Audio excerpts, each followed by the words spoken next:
Hello, NCN family. Welcome back from spring break.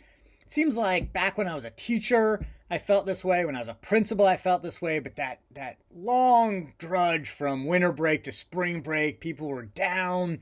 They were questioning, why am I in education? This is so hard. And then we get spring break, we come back, the weather's changing, the flowers start to bloom, and magically people can kind of see the end. They can see the light at the end of the tunnel. They know that hard work that has been going on all year long is going to come to fruition here at the end of the year. People come back with this kind of renewed spirit, this rejuvenated life. And so this is really one of the fun times a year where we're actually kind of seeing that hope come back.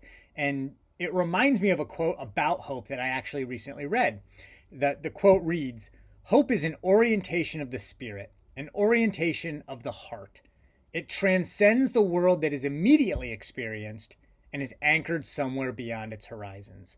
And how applicable that is to our work as educators. Because so rarely do we see the benefits, do we see the fruits of our hard work in the moment. Sometimes we do. Sometimes we get those aha moments from kids, and those are glorious. We hang on to those. Those are what keep us going. But so much of the work that we do actually exists, as the quote says, it's anchored somewhere beyond the horizons, beyond this year, beyond COVID.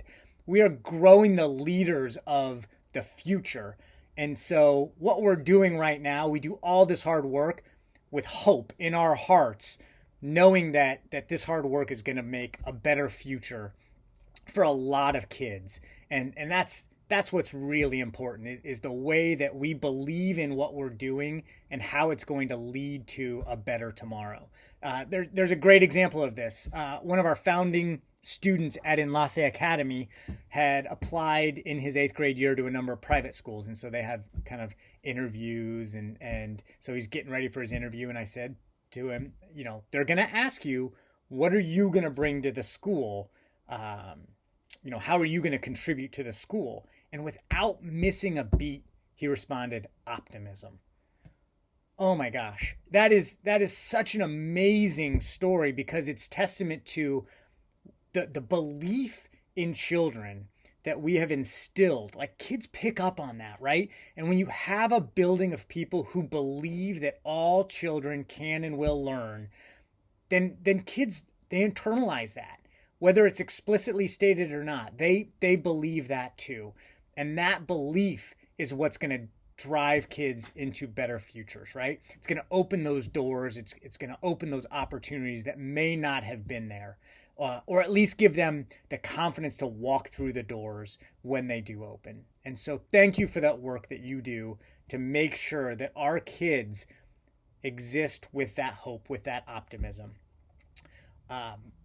Speaking of hope and optimism, we've been working on our DEI work since last summer. We've had a lot of meetings. We've done our equity audit.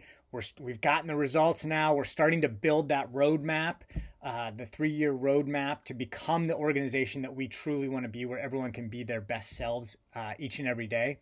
And so we have a session actually coming up. I know we've got DEI meetings that are either scheduled or being scheduled with the school-based teams this month. We'll hopefully get into some of the results in that. Start really thinking about who we want to become. What can we start doing in the summer? What can we start doing for next year? But we're really starting to gain momentum in our DEI work, so that's really exciting as well. If you have not yet signed up for the Wellness Work app, I highly suggest you do because we have our water bottles. They are in now. They are at the offices of your respective schools. So all you have to do is show the office manager, just flash the app for them, and they will give you a water bottle for free. If you haven't signed up, you can do so. If you didn't get the invite or something went wrong with the invite, let me know and I can resend it to you. But we are going to have an April hydration challenge, so the water bottles will come in handy. But it'll all run through the app. I've been continually trying to kind of create some new content for the app as well. I put together a somewhat awkward, for me at least it is, because it's my voice, mindfulness video that you can watch in the best self section. But it really does kind of help you just kind of calm yourself, calm your mind, refocus, recenter, and approach your day in a really positive way, or end your day in a really positive way. So I highly recommend you check that out. Get the app if you don't already have it, so you can get your water bottle and be ready to participate in our hydration challenge for April. And finally, our raffle winners for Enlace Academy is Peter Dufault, and for Kendesi Academy is Troy Smith. Congratulations to Peter and Troy. You've got $100 gift cards coming your way. Thank you to everybody who qualified for the raffles, who did the work, who did all the stuff necessary to qualify for the raffle. It's another one of those things, right, where sometimes all the hard work you're putting into didn't pay off right now, but there's always the hope. Next month, you could get that $100 gift card. So thank you for all that you do each and every day for our kids. It's so important. It's important for right now. It's important for the future. So look forward to having an amazing April and closing the year out strong in May. Thank you.